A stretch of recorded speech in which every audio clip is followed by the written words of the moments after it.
சொல்லுங்க. ஒவ்வொருத்தரும் 5 கோடி 10 கோடி செலவு பண்ணி தான் வர்றான்.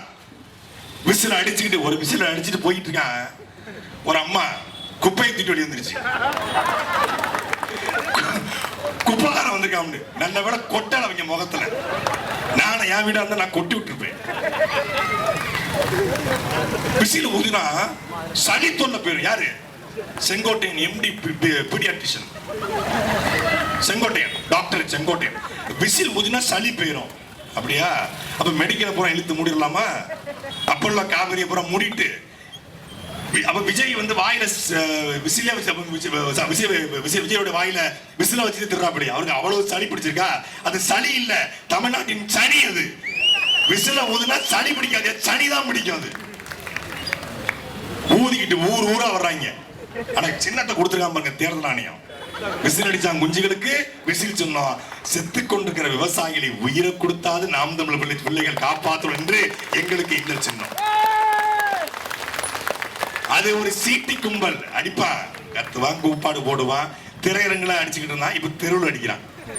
மே 4க்கு பிறகு பாருங்க ஒரு பேர் இருக்க மாட்டான். ஆனா என்ன தாவேக்கால உங்க பிள்ளைகள் யாராவது இருந்தா, நான் கோரிக்கையா வைக்கிறேன், தாவேக்கால உங்க பிள்ளைகள் உங்க தங்கச்சி இருந்தா மே 4ஆம் தேதி மட்டும் தயவு செய்து வீட்டுல ஒரு பெரிய செயினா போட்டு கட்டி போடுங்க. ஏன்னா அவன் தோல்வியை தாங்க முடியாம நிச்சயமா 100 விழுக்காடு அவன் தற்கொலை முடிவுக்கு தள்ளப்படுவான். இல்ல எதையாவது வந்து கண்ணெடுத்து உடைப்பான், ஏதாவது பண்ணிக்குவான். உங்க பிள்ளை உங்களுக்கு வேணும்னு நீங்க முடிவு பண்ணிட்டீங்கன்னா நல்ல இரும்பு வடமா வாங்கி வீட்டுக்கு தூண்லையோ இல்ல பெரிய அந்த காத்தாடிலயோ கட்டி போட்டுருங்க. உங்க பிள்ளை வேண்டாம், என் பிள்ளை வேணாங்க, அது ஊர் மேயிட்டும் விட்டீங்கன்னா அது எங்கேயோ போய் தொலையிட்டும் விட்டுருங்க.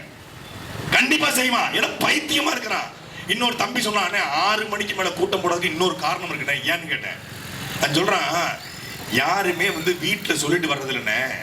6 மணிக்கு மேல காணலன்னா வீட்டுல தேடுவாங்க. அதனாலதான் இவன் பகல்ல கூட்டம் போட்டுறானே. 6 மணிக்கு மேல வீட்டுக்கு போயிடுறான். இவங்க கூட்டத்துக்கு வரதே அவங்களுக்கு தெரியாதுன்னு.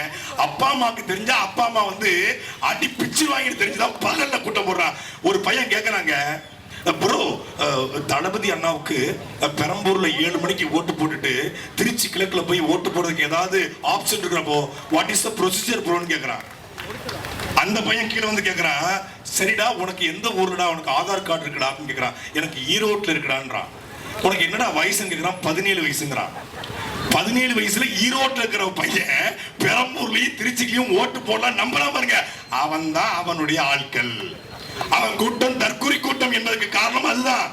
5 கொள்கை தலைவர்ல யாருங்க உங்களுக்கு ரொம்ப பிடிக்கும்னு கேட்டா, கேமரா ஓடிட்டு இருக்கா அப்புறம் கட் பண்ணுங்க அப்புறம். இந்த 5